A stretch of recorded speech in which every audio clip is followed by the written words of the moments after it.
À Panem 360, je suis avec Renaud Loranger, directeur artistique du Festival international de l'Anaudière et qui lançait sa nouvelle programmation qui s'échelonnera du 4 juillet au 3 août. On commencera par Carmina Burana avec l'OSM et son chef principal et on conclura avec Tristan et Isolde avec l'Orchestre métropolitain le 3 août et son chef principal. Alors donc, ça commence bien, ça finit bien, enfin, sur papier. En général, c'est ce qui se passe. Il peut toujours y avoir des accros, mais un orage ou un bris, enfin, Une tout peut bronchite, il peut se une passer. bronchite ou encore un écart d'un soliste, ce qui peut toujours se produire puisque ça se passe en temps réel. Ouais. Bonjour Renaud. Bonjour Alain. Alors, on est très heureux de renouveler notre partenariat avec le Festival international de la Naudière parce OK. que, tout simplement, c'est le plus gros, c'est le plus important, c'est le festival le plus considérable en musique classique qui se tient au Québec, sinon au Canada, n'est-ce pas? Assurément, oui. Puis je pense qu'on peut le dire sans flagornerie ou sans, comment dire, sans prétention. C'est en termes C'est de un fait. volume, de quantité, de nombre de concerts, d'achalandage, d'ampleur de programmation. Je pense qu'il n'y a pas vraiment d'équivalent canadien. Il y a quelques équivalents nord-américains, mais il n'y en a pas des tonnes non plus. Ouais, il y a des trucs comme Tanglewood, des choses Bien comme ça, là, sûr. ou Ouais. encore, enfin, il y en a quelques-uns, mais grosso modo, au Canada, ce genre de festival-là, en plein air, mais aussi dans des salles plus petites où on Bien sûr. découvre des artistes, où on approfondit notre mélomanie autrement, Oui. euh, euh, c'est pas mal unique. Alors donc, on commence par Carmina Burana et Mhm. on finit par Tristan et Isolde. C'est Oui. quand même deux grosses propositions. On peut commencer par les deux parties du sandwich, Oui. les deux tranches les plus épaisses. Ben écoute, oui, puis c'est tout à fait intéressant parce que quelque part, tu vois, dans des saisons comme ça, à un moment donné, il y a des fils rouges qui apparaissent, mais ils ne sont pas présents nécessairement à l'origine. Tu sais, je dis ça beaucoup aux gens, je ne sais pas qu'à un moment donné, on s'assoit et on se dit en 2025 ou 26 ou 27, là, il va se passer telle affaire, puis le thème, ça va être ça, puis ça ne peut pas vraiment fonctionner comme ça parce que les choses sont très organiques, puis se développent tranquillement au fil du temps. Sauf qu'à un moment donné, le fil conducteur apparaît de lui-même. Puis cette année, il y a vraiment, si tu veux, une espèce de réflexion autour de l'altérité, de l'expérience de la différence. Puis Carmina est un bel exemple de ça. C'est un morceau assez connu. Enfin, c'est un morceau dont le fameux Cœur au Fortuna est très connu. C'est vraiment une cantate profane, comme disait Orff. Une espèce de grande réflexion, presque un grand théâtre, justement, euh, profane, là, qui nous parle de toutes sortes de choses inspirées de poésie médiévale, qui nous parle de notre rapport à la nature, de notre rapport entre nos rapports entre nous, hein, incluant les rapports charnels et autres. Oui. Donc, on est complètement dans justement l'inverse du sacré. On en reparlera parce qu'il y a beaucoup de sacré aussi dans la saison. Mais à la fin, tu as un peu le répondant de ça avec Tristan et Isolde, quoi, c'est l'histoire d'amour ultime. Hein? Encore une fois, inspiration médiévale, bien sûr, de par la légende, puis le poème de Chrétien de Troyes. Mais tu as l'idée de l'altérité, non pas vécue, mais de l'altérité transcendée dans l'amour, dans l'expérience de la sexualité. Finalement, c'est ça la métaphore de Tristan. Hein. C'est vraiment les deux amants qui finalement deviennent un et meurent ensemble. Donc, tu as un arc assez grand entre ces deux extrêmes-là, si tu veux, le tout début et la toute fin. Puis, à travers ça, ben, se déroule une espèce de, comment dire, de panorama de l'expérience humaine avec des œuvres qui nous parlent de différents aspects de la vie, euh, puis qui sont un peu, j'ai dit ça ce matin à un de tes collègues, qui sont passés par le tamis de l'histoire aussi, c'est-à-dire qu'on a de la musique très ancienne, on a de la musique romantique du 19e, on en a amplement, on a de la musique plus récente, mais le fait est que ces œuvres-là, si on les joue encore, c'est parce qu'elles nous racontent quelque chose qui va au-delà des circonstances, qui nous parle vraiment des fondamentaux de la vie. Voilà.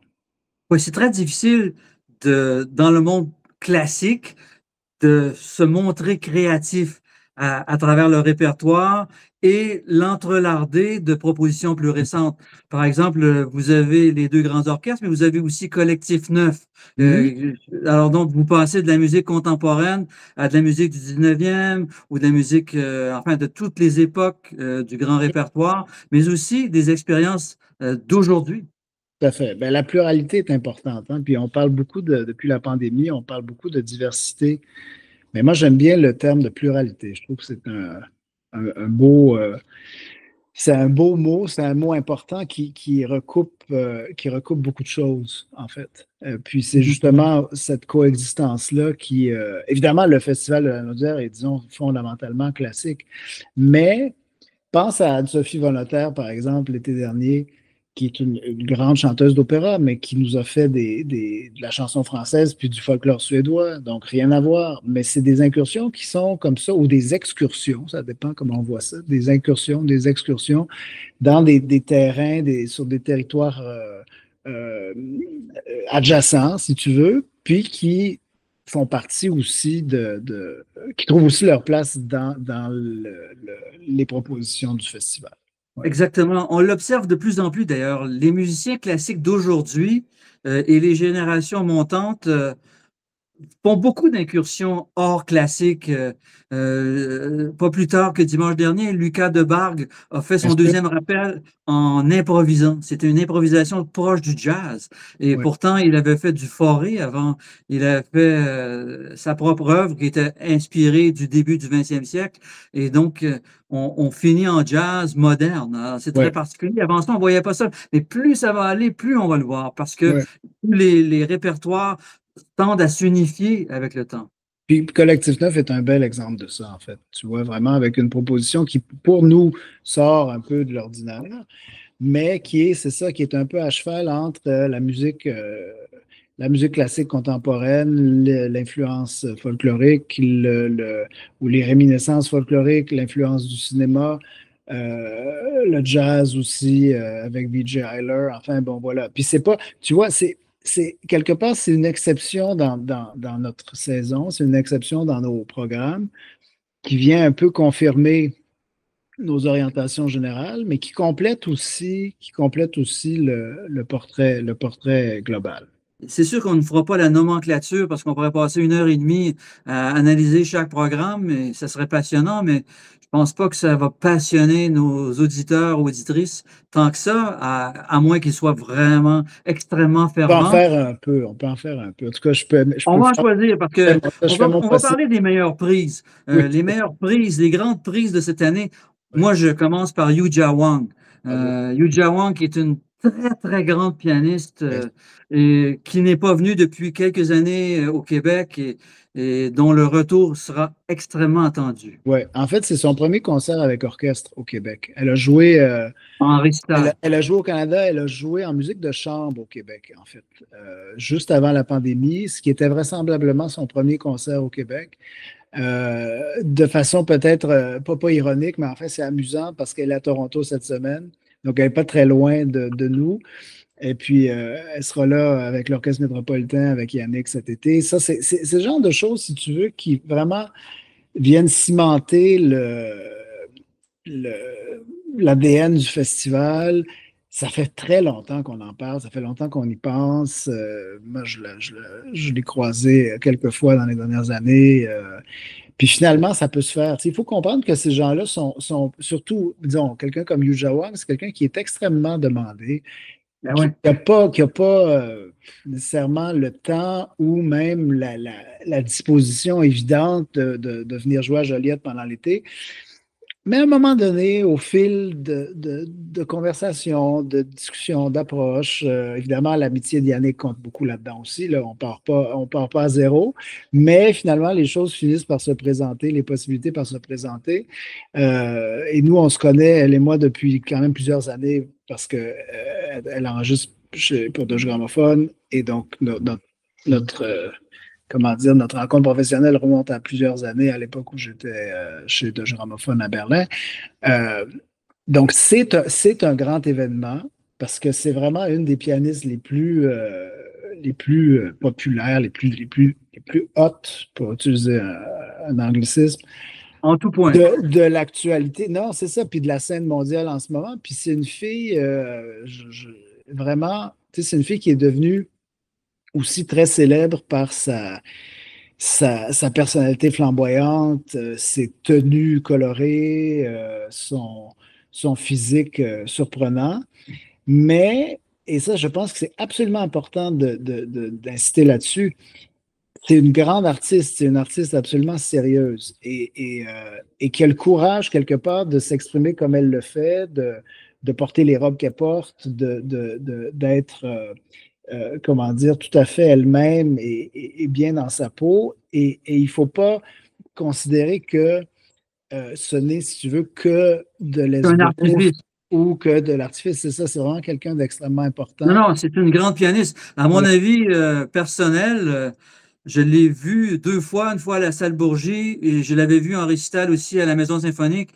C'est extraordinaire, là. On bien peut sûr, faire fi bien sûr. complètement du outfit, là. Ça n'a pas d'importance au bout du compte. Ça fait partie de son personnage Tout à et fait, elle-même c'est le ça. dit que le Ouais, show business est très important même dans la ouais, musique classique et elle l'assume totalement. Mais grosso modo, c'est une très, très grande pianiste. bien sûr, bien sûr.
Et donc, euh, les deux concertos de Ravel, hein, dans ce concert du 27 juillet avec Yannick et l'Orchestre métropolitain, ce qui est aussi une proposition vraiment festivalière, c'est-à-dire avec un programme costaud qui sort un petit peu des sentiers battus. Les deux Ravel et la deuxième symphonie de Sibelius en complément de ces deux œuvres. Voilà. Oui. Parlons d'autres belles prises là, de Renaud Loranger. Ben écoute, si tu me laisses on se tutoie, hein, je pense. Si Ben tu oui, me, ben oui, ben oui. si tu me laisses la liberté de choisir, Je te laisse la liberté de choisir complètement. ben, c'est ça. Puis je pourrais parler évidemment de plusieurs programmes différents. Disons que je trouve d'une part que la série des concerts en église est particulièrement relevée cette année. C'est Petit vrai. aparté peut-être, mais c'est-à-dire qu'il y en a moins c'est un concours de circonstances. Il y en a un peu moins que par le passé. Il y en a 6 cette année. Souvent, on en a eu 7, 8. On est peut-être une fois allé jusqu'à 10. Sauf que les invités sont vraiment triés sur le volet, que ce soit William Christie et Justin Taylor à deux clavecins, à Saint-Jean-de-Matha, Alissa Wallerstein dans les sonates de Beethoven, Christian Tetzlaff dans les partitas de Bach, etc., etc. Donc ça, c'est très intéressant, je pense, puis ça participe aussi de l'identité du Festival de la Naudière, c'est-à-dire la possibilité d'aller à la rencontre de grands, grands artistes qu'on croise vraiment pas toutes les semaines, ni à Montréal, ni à Québec, ni même à New York ou ailleurs, et d'aller vers eux dans le contexte très intime d'une église de village où on peut peut-être asseoir 200, 300 personnes. Tu sais, c'est vraiment un autre. C'est quelque chose de très particulier puis qui appartient vraiment à la Naudière.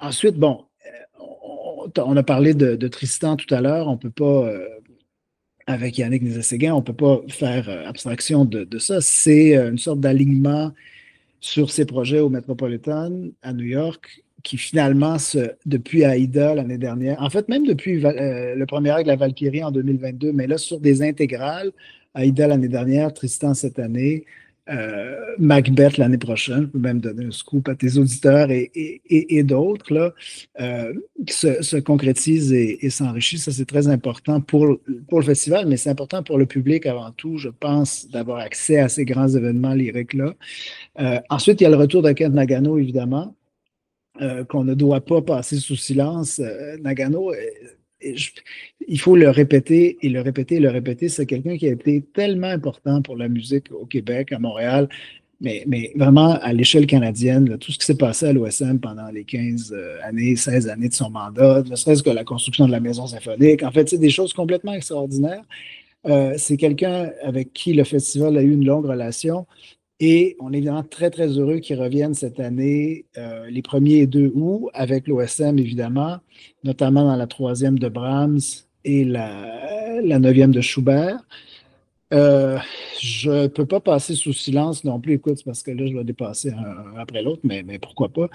Les débuts au Canada de Franco Fagioli, qui est un chanteur complètement surprenant, avec lequel j'ai le bonheur de travailler depuis déjà plusieurs années, qui est un contre-ténor, hein, Franco. Donc, pour être rapide, un homme qui a développé sa voix de tête, en fait, chante en voix de tête sur un registre beaucoup plus aigu qu'une voix masculine normale.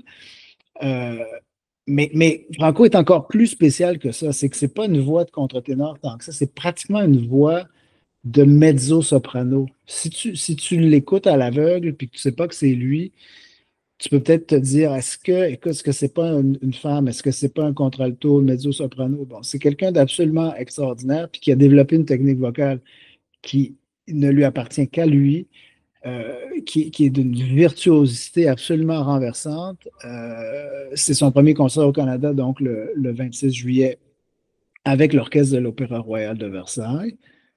Aussi à sa première visite, qui aussi sont à leur première visite au Canada.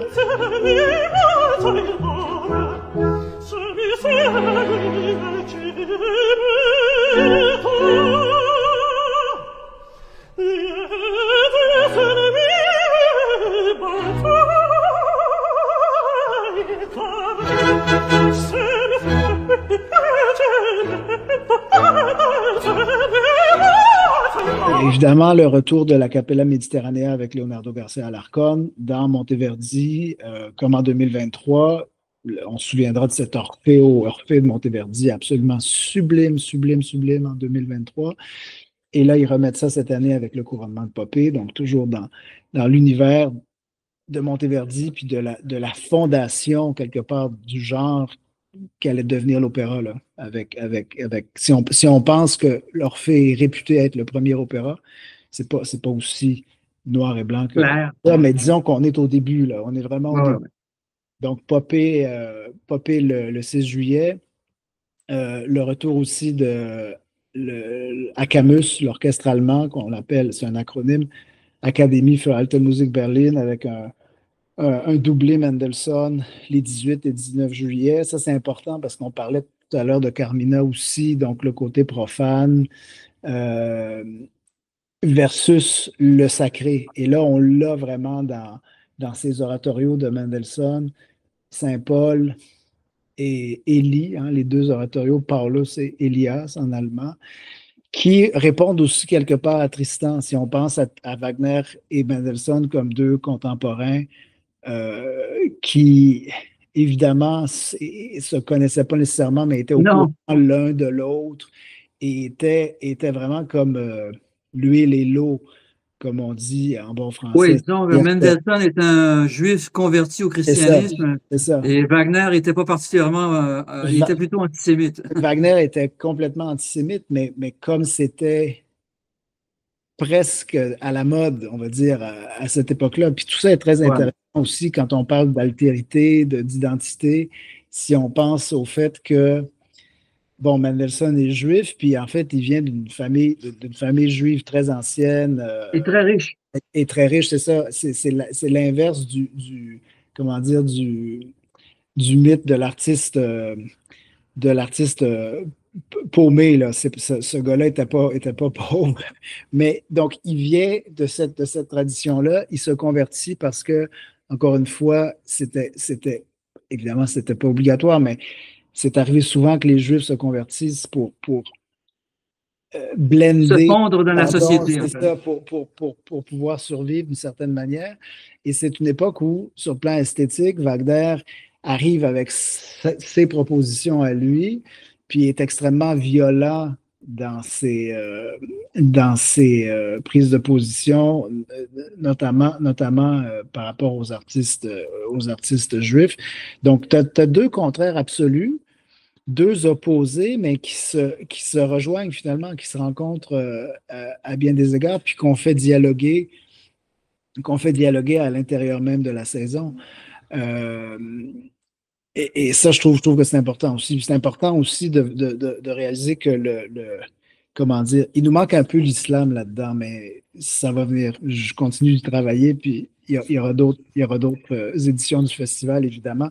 Mais c'est intéressant de parler ou de considérer le judaïsme et le christianisme comme des frères finalement Ah oui. assez semblables parce que les racines du christianisme sont dans la tradition juive aussi. Bon, tu vois, Et très, très, musulmane. très Les intéressant. trois, c'est les Très, religions très intéressant. fondatrices. Ils sont Ouais. tous partis de Bagdad, en fait. C'est pas compliqué. Voilà, exactement, exactement. On serait peut-être plus proche de l'islam avec Parsifal, mais là, c'est un Oui. autre sujet. On peut pas tout couvrir. On peut pas tout Non, ben couvrir vous l'avez déjà fait, Parsifal, en Parsifal a version été française. donné ici, tout à fait. 2000, je te dirais de mémoire 2017, c'était un peu En avant. 2016 ou 2017, ouais, quelque Ouais, chose comme ça. Ouais. ouais. Excellent. Alors donc, on parcourt, Écoute, oui, c'est ça. Je veux dire, on a déjà, puis on fait beaucoup, laisse la ouais, moitié, là, ouais. c'est ça. On peut faire encore toute la nomenclature. C'est Ouais. super. Autrement dit, tu es très excité par la programmation, c'est clair. Oui, Tu voudrais oui. en parler au complet, etc. C'est cool. On a vraiment envie d'y aller. De toute façon, on va publier l'intégrale de la Bien programmation. sûr, bien On a sûr. déjà une bonne idée. On voit que l'altérité, c'est le thème qui s'en dégage de manière Ouais, générale, ouais. même si ce n'était pas nécessairement voulu au départ, mais c'est ce qui se passe. C'est souvent comme ça, la Oui, oui, création. bien sûr, On c'est ça le travaille travail. inconsciemment, puis à un moment donné, on Exactement. dégage du sens par la suite. Oui, tout à fait. Puis je trouve que c'est vraiment important d'en parler.